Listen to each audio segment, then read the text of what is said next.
Hello friends, welcome to GK GS by Raj sir.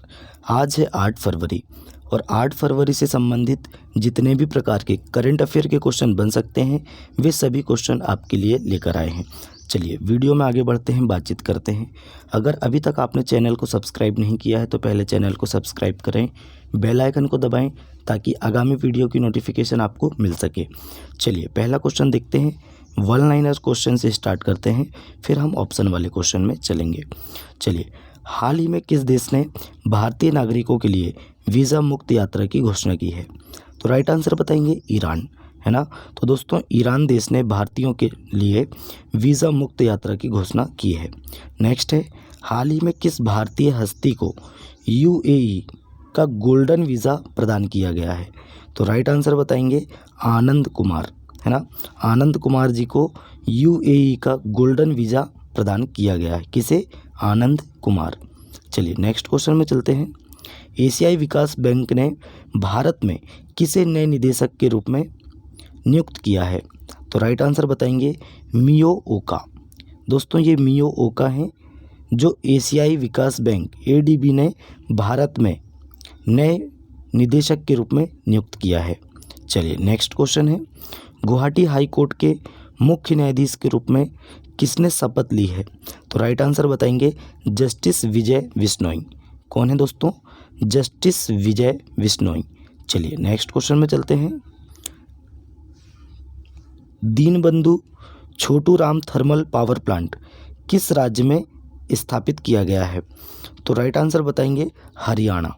Haryana राज्य में दोस्तों दीनबंधु छोटू राम थर्मल प्लांट, है ना, थर्मल पावर प्लांट स्थापित किया गया है। नेक्स्ट है, दिव्य कला मेला 2024 का आयोजन कहाँ किया जा रहा है? देखिए दिव्य कला मेला 2024 का आयोजन कहाँ किया जा रहा है? तो अगरतला में, है ना। त्रिपुरा की राजधानी है अगरतला। यहाँ पे दोस्तों दिव्य कला मेला 2024 का आयोजन किया जा रहा है।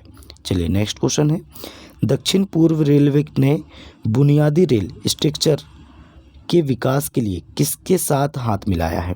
देखिए दक्षिण पूर्व रेलवे ने, है ना। अब दक्षिण पूर्व रेलवे कौन सा है? तो कोलकाता है।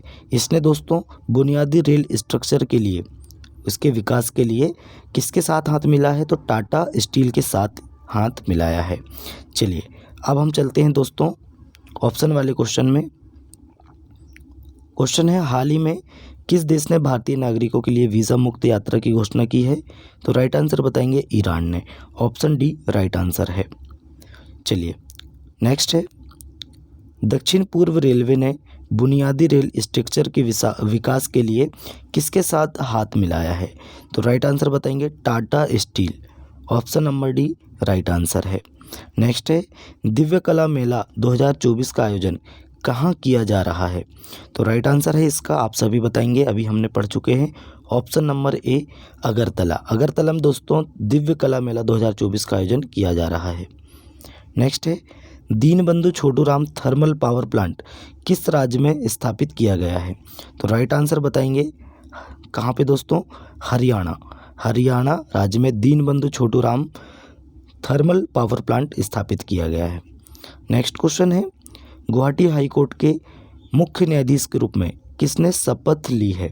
तो राइट आंसर बताएंगे जस्टिस विजय बिश्नोई, है ना। Option number A right answer है। नेक्स्ट क्वेश्चन में चलते हैं, एशियाई विकास बैंक ने भारत में किसे नए निदेशक के रूप में नियुक्त किया है? तो राइट आंसर बताएंगे मियो ओका। Option number C right answer है। मियो ओका को एशियाई विकास बैंक एडीबी ने भारत में नए निदेशक के रूप में नियुक्त किया है, मियो ओका को।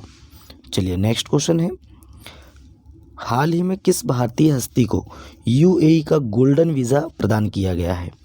तो राइट आंसर बताएंगे Anand Kumar. Option number A right answer है। चलिए नेक्स्ट क्वेश्चन में चलते हैं। नेक्स्ट क्वेश्चन है, हाल ही में राष्ट्रीय एचआईवी या एड्स जागरूकता दिवस कब मनाया गया है? तो राइट आंसर बताएंगे 7 फरवरी को। कब दोस्तों? 7 फरवरी को राष्ट्रीय एचआईवी एड्स जागरूकता दिवस मनाया जाता है। अब देखिए फरवरी मंथ के कुछ इम्पोर्टेंट डेज हैं। देखिए हमें इम्पोर्टेंट डेज ऐसे ही याद करने पड़ेंगे, डेली पढ़कर, अन्यथा याद नहीं होते हैं, है ना। तो दोस्तों 1 फरवरी को भारतीय तटरक्षक दिवस मनाया जाता है। 2 फरवरी को दोस्तों विश्व आर्द्रभूमि दिवस मनाया जाता है ना। अभी आर्द्रभूमि कितने हैं भारत में, तो दोस्तों 80 हैं, याद रखना है ना। चलिए, 1 फरवरी को भारतीय तटरक्षक दिवस, 2 फरवरी को विश्व आर्द्रभूमि दिवस, 4 फरवरी को अंतर्राष्ट्रीय मानव बंधुत्व दिवस और विश्व कैंसर दिवस। विश्व कैंसर दिवस और अंतर्राष्ट्रीय मानव बंधुत्व दिवस कब मनाया जाता है, 4 फरवरी को मनाया जाता है। सुरक्षित इंटरनेट दिवस 6 फरवरी को मनाया जाता है। और 7 फरवरी को क्या मनाया जाता है, तो राष्ट्रीय HIV एड्स जागरूकता दिवस मनाया जाता है। चलिए नेक्स्ट क्वेश्चन में चलते हैं। नेक्स्ट क्वेश्चन है, हाल ही में किस राज्य के मुख्यमंत्री ने नशे के खिलाफ धामी अभियान शुरू किया है, तो आप सभी जानते हैं धामी, पुष्कर सिंह धामी कहाँ के हैं, तो दोस्तों उत्तराखंड के मुख्यमंत्री है ना। उत्तराखंड के मुख्यमंत्री हैं पुष्कर सिंह धामी और इन्होंने नशे के खिलाफ धामी अभियान शुरू किया है, ये आपको याद रखना है। चलिए उत्तराखंड की बात करें, उत्तराखंड की राजधानी क्या है, देहरादून। उत्तराखंड के वर्तमान में CM कौन है, तो पुष्कर सिंह धामी। और राज्यपाल कौन है, तो गुरमीत सिंह जी हैं। चलिए उत्तराखंड की बात करें, उत्तराखंड सरकार ने बाहरी लोगों द्वारा कृषि भूमि खरीदने पर प्रतिबंध लगाया है। संयुक्त सैन्य अभ्यास सूर्य किरण का 17वां संस्करण पिथौरागढ़ उत्तराखंड में आयोजित किया जा रहा है। 10 दिवसीय उत्तराखंड महोत्सव लखनऊ में शुरू हुआ और उत्तराखंड के मुख्यमंत्री ने रोजगार प्रयाग पोर्टल लॉन्च किया है, ये आपको याद रखना है। चलिए नेक्स्ट क्वेश्चन है, हाल ही में दक्षिण पूर्व रेलवे ने बुनियादी रेल स्ट्रक्चर के विकास के लिए किसके साथ समझौता किया है, तो राइट आंसर बताएंगे option number B, Tata Steel के साथ। चलिए नेक्स्ट क्वेश्चन है, नेक्स्ट है, हाल ही में किस राज्य के मुख्यमंत्री ने विदेश में छात्रों के लिए हेल्प डेस्क लॉन्च किया है ना। तो देखिए ये राइट आंसर है दोस्तों तेलंगाना। तेलंगाना के मुख्यमंत्री हैं रेवंत रेड्डी। कौन है, रेवंत रेड्डी। और राज्यपाल कौन है, श्रीमती तमिलिसई सौंदरराजन। और राजधानी क्या है, हैदराबाद। तो दोस्तों जो तेलंगाना के जो मुख्यमंत्री हैं रेवंत रेड्डी, इन्होंने विदेश में छात्रों के लिए, जो विदेश में पढ़ाई कर रहे हैं छात्र, उनके लिए हेल्प डेस्क लॉन्च की है। चलिए तेलंगाना की बात करें, तेलंगाना सरकार द्वारा प्रजापालन कार्यक्रम शुरू किया गया है। तेलंगाना सरकार ने महिलाओं और ट्रांसजेंडरों के लिए मुफ्त बस यात्रा शुरू की है। तेलंगाना में सेंट्रल ट्राइबल यूनिवर्सिटी बनाने का विधेयक संसद में पास कर दिया है ना। और दोस्तों गद्दाम प्रसाद को तेलंगाना का नया विधानसभा अध्यक्ष नियुक्त किया गया है। तेलंगाना सरकार ने रवि गुप्ता को DGP नियुक्त किया है ना। और दुनिया के पहले 3D मुद्रित मंदिर का उद्घाटन तेलंगाना में किया गया है। 3D प्रिंटेड टेम्पल कहाँ पे, तेलंगाना में। और 3D बोल सकते हैं हम डाकघर, या डाकघर बोल सकते हैं। 3D डाकघर कहाँ, दुनिया का पहला, तो दोस्तों कर्नाटक की राजधानी बेंगलुरु में, ये आपको याद रखना है। नेक्स्ट क्वेश्चन में चलते हैं, हाल ही में नायब बुकले किस देश के फिर से राष्ट्रपति बने हैं। देखिए इनका नाम है नायब बुकले है ना। क्या नाम है, नायब बुकले। ये दोस्तों कहाँ के फिर से राष्ट्रपति बन गए हैं, तो अल सल्वाडोर देश है, अल सल्वाडोर के नए राष्ट्रपति बन गए हैं। चलिए कुछ नियुक्तियां देख लेते हैं। अहमद अवद बिन मुबारक यमन के नए प्रधानमंत्री बने हैं। बर्नार्डो एरेवलो ग्वाटेमाला के नए राष्ट्रपति बने हैं। चाड के नए प्रधानमंत्री के रूप में सुक्सेस मसरा को चुना गया है। कांगो लोकतांत्रिक गणराज्य के नए राष्ट्रपति के रूप में फेलिक्स तसीसिकेदी को चुना गया है। मिस्र के राष्ट्रपति ने 89.6% वोट के साथ तीसरा कार्यकाल जीता है। और कौन है, तो दोस्तों अब्दुल फतेह अल सीसी। नेक्स्ट क्वेश्चन है, हाल ही में फारूक नाजकी का निधन हुआ है, वे कौन थे, तो राइट आंसर बताएंगे, वे दोस्तों पत्रकार थे, ये आपको याद रखना है। फारूक नाजकी है ना, ये एक पत्रकार हैं, इनका हाल ही में निधन हुआ है। और दोस्तों वरिष्ठ पत्रकार हैं, कवि और साहित्य अकादमी पुरस्कार से सम्मानित मीर मोहम्मद फारूक नाजकी का 6 फरवरी को कटरा कहाँ पड़ता है, जम्मू कश्मीर में, के अस्पताल में निधन हो गया। कितने वर्ष की उम्र में, 83 ईयर्स की उम्र में, है ना, और पिछले कुछ समय से अस्वस्थ चल रहे थे, इसलिए इनका निधन हो गया है। चलिए नेक्स्ट क्वेश्चन में चलते हैं। हाल ही में यूएई ने किसे गोल्डन वीज़ा दिया है? तो राइट आंसर बताएंगे आनंद कुमार, है ना, आनंद कुमार। चलिए नेक्स्ट क्वेश्चन है, नेक्स्ट क्वेश्चन में आगे बढ़ते हैं। हाल ही में प्रधानमंत्री मोदी जी ने कहाँ ONGC सी सर्वाइकल सेंटर का उद्घाटन किया है? तो अभी मोदी जी गोवा की यात्रा में है, तो राइट आंसर बताएंगे गोवा में प्रधानमंत्री मोदी जी ने ONGC सी सर्वाइवल सेंटर का उद्घाटन किया है। कहाँ पे किया है? गोवा में। गोवा की बात करें, गोवा की राजधानी क्या है? पणजी। गोवा के CM कौन है? प्रमोद सावंत। और गोवा के राज्यपाल कौन है? श्रीधरन पिल्लई। गोवा में दोस्तों 10वीं शताब्दी का कदम शिलालेख मिला है। गोवा के काजू को GI टैग मिला है। गोवा के मुख्यमंत्री ने स्वयं पूर्ण बाज़ार लॉन्च किया है। भारत का पहला लाइट हाउस उत्सव गोवा में हुआ है। गोवा सरकार ने अपने सरकारी अस्पतालों में IVF ट्रीटमेंट फ्री किया है। गोवा के मुख्यमंत्री ने the biodiversity Atlas of mime village का अनावरण किया है। गोवा दुनिया की सबसे बड़ी राष्ट्रीय पुरुष प्रतियोगिता की मेज़बानी करेगा, ये आपको याद रखना है। चलिए नेक्स्ट क्वेश्चन में चलते हैं। हाल ही में कहाँ दिव्य मेला कला 2024 का उद्घाटन हुआ? तो राइट आंसर बताएंगे ऑप्शन नंबर C अगरतला, है ना। अगरतला में दोस्तों दिव्य कला मेला 2024 का उद्घाटन हुआ है। नेक्स्ट क्वेश्चन में चलते हैं। हाल ही में वरुण घोष, है ना, वरुण घोष ने किस देश में पहली बार गीता पर हाथ रखकर संसद में शपथ ली है? तो राइट आंसर बताएंगे ऑस्ट्रेलिया। इंडो ऑस्ट्रेलिया है ये, है ना। वरुण घोष हैं, इंडिया के हैं मूल। और दोस्तों वरुण घोष ने गीता पर हाथ रखकर संसद में शपथ ली है। ये पहले व्यक्ति बन गए हैं, ऐसा करने वाले पहले व्यक्ति बन गए हैं ऑस्ट्रेलिया में, है ना। चलिए, तो ऑस्ट्रेलिया देश में इन्होंने शपथ ली है संसद में। ऑस्ट्रेलिया की बात करें, संयुक्त सैन्य अभ्यास आष्ट्र हिंद 2023 भारत और ऑस्ट्रेलिया के बीच पर्थ में आयोजित किया गया। कौन सा?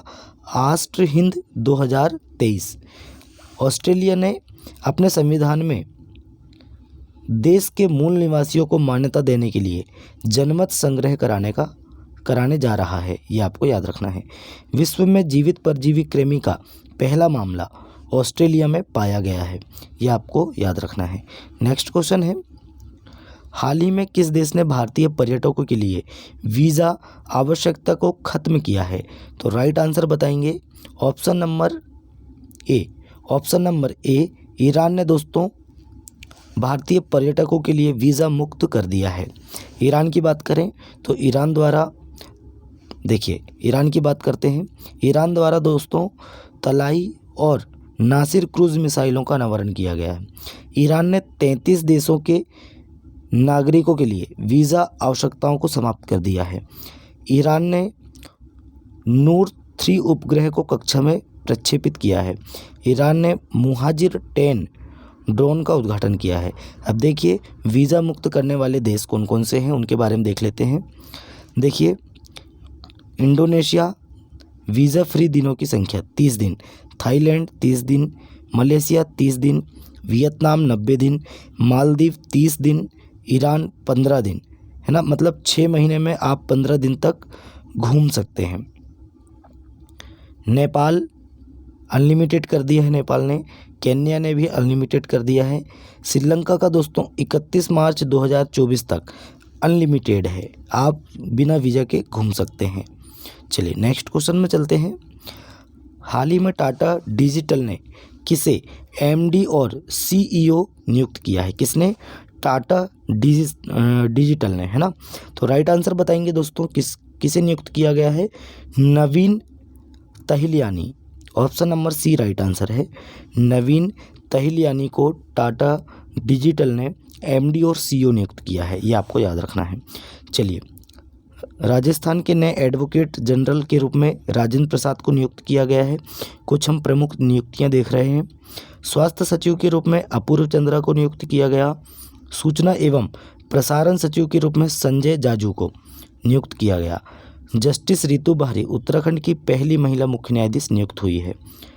जस्टिस प्रदीप कुमार को झारखंड उच्च न्यायालय में स्थायी न्यायाधीश नियुक्त किया गया है। चलिए नेक्स्ट क्वेश्चन में चलते हैं। हाल ही में किस राज्य सरकार ने किन्नरों के लिए बस यात्रा मुफ्त करने की घोषणा की है?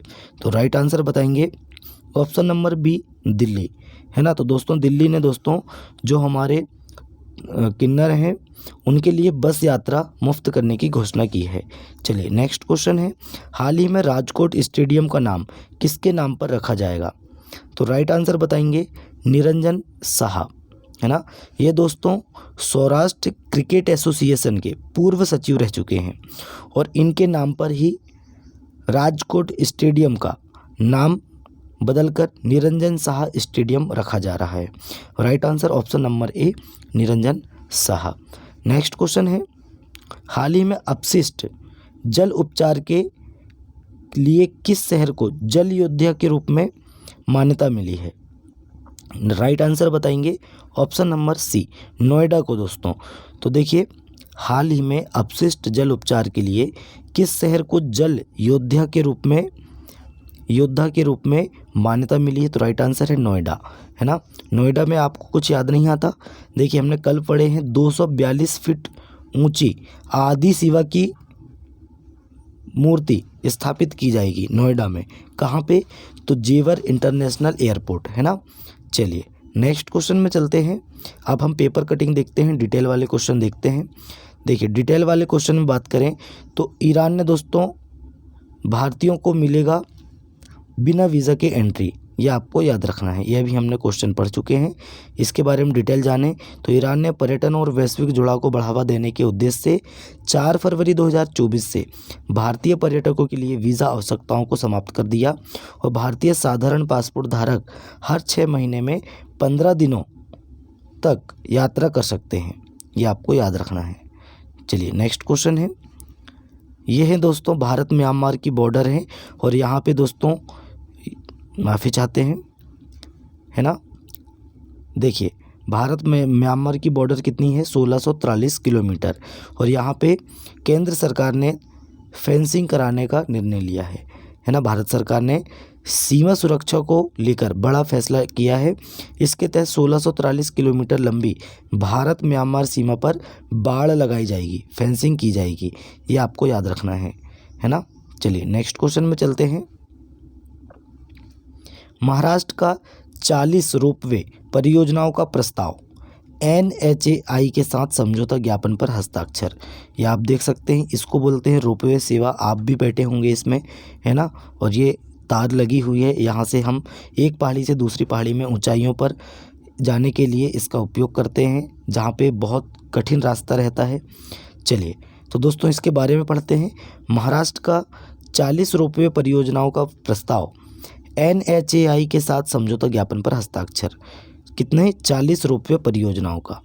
चलिए इसके तहत अगर पढ़ें तो महाराष्ट्र सरकार और राष्ट्रीय राजमार्ग लॉजिस्टिक्स मैनेजमेंट लिमिटेड, है ना, राष्ट्रीय राजमार्ग लॉजिस्टिक मैनेजमेंट लिमिटेड के बीच सहयोग राष्ट्रीय रोपवे कार्यक्रम पर्वतमाला। कौन सा कार्यक्रम दोस्तों? पर्वतमाला के तहत रोपवे के माध्यम से कनेक्टिविटी और पर्यावरण विकास को, पर्यटन विकास को आगे बढ़ाने की दिशा में एक महत्वपूर्ण कदम है, ये आपको याद रखना है। चलिए नेक्स्ट क्वेश्चन में चल लेते हैं। CDS अनिल चौहान ने किया AI नेशनल सिक्योरिटी पुस्तक का अनावरण, किसने दोस्तों? CDS जनरल अनिल चौहान, है ना। इन्होंने दोस्तों पुणे के defence literature festival Kalam and कवच, क्या नाम है दोस्तों? कलाम एंड कवच में artificial intelligence and national security नामक पुस्तक का अनावरण किया है, ये आपको याद रखना है। किसने? CDS अनिल चौहान जी ने। नेक्स्ट क्वेश्चन में चलते हैं। डॉक्टर जितेंद्र सिंह ने किया राष्ट्रीय विज्ञान दिवस 2024 की थीम का अनावरण। देखिए कमेंट करके बताइए कि राष्ट्रीय विज्ञान दिवस कब मनाया जाता है ना। उसकी हम थीम बताते हैं, आपको कमेंट करके बताना है कि राष्ट्रीय विज्ञान दिवस कब मनाया जाता है। चलिए केंद्रीय विज्ञान और प्रौद्योगिकी राज्य मंत्री डॉक्टर जितेंद्र सिंह ने NSD 2024 की थीम क्या रखी है दोस्तों? विकसित भारत के लिए स्वदेशी तकनीक, ये इसकी थीम है, बहुत इंपॉर्टेंट है, क्वेश्चन आएगा इससे संबंधित, जरूर देखने को मिलेगा आपके एग्ज़ाम में। तो विकसित भारत के लिए स्वदेशी तकनीक का अनावरण किया है, ये इसकी थीम है, 2024 के राष्ट्रीय विज्ञान दिवस की थीम है। चलिए नेक्स्ट क्वेश्चन में चलते हैं। पीएम नरेंद्र मोदी जी ने गोवा में 1330 करोड़ रुपए की परियोजनाओं का अनावरण किया है। देखिए, प्रधानमंत्री नरेंद्र मोदी जी ने गोवा के शैक्षिक परिदृश्य में एक ऐतिहासिक क्षण को चिन्हित किया जब उन्होंने राष्ट्रीय प्रौद्योगिकी संस्थान गोवा के स्थायी परिसर का उद्घाटन किया और 1330 करोड़ से अधिक की लागत से निर्मित यह परिसर छात्रों, शिक्षकों और कर्मचारियों की विभिन्न आवश्यकताओं को पूरा करने के लिए अत्याधुनिक सुविधाओं से सुसज्जित है। ये आपको याद रखना है। किसने उद्घाटन किया है परियोजनाओं का? तो पीएम मोदी जी ने 1330 करोड़ रुपए की। नेक्स्ट क्वेश्चन है, देखिए, तेलंगाना फुटबॉल एसोसिएशन हैदराबाद में फीफा विश्व कप क्वालिफायर की मेज़बानी करेगा, है ना। देखिए, तेलंगाना फुटबॉल एसोसिएशन हैदराबाद में फीफा विश्व कप क्वालिफायर की मेज़बानी करेगा, ये आपको याद रखना है, इंपॉर्टेंट क्वेश्चन है। देखिए, तेलंगाना फुटबॉल एसोसिएशन को फीफा फुटबॉल विश्व कप के लिए क्वालिफायर मैच कराने का अवसर मिल गया है। यह मैच कुवैत और भारत के बीच 6 जून 2026 को होगा। किस किस के बीच होगा? कुवैत और भारत के बीच होने वाला है, जो कहाँ पे होगा? तेलंगाना में। 6 जून 2026 को होगा। तेलंगाना फुटबॉल एसोसिएशन के सचिव कौन है?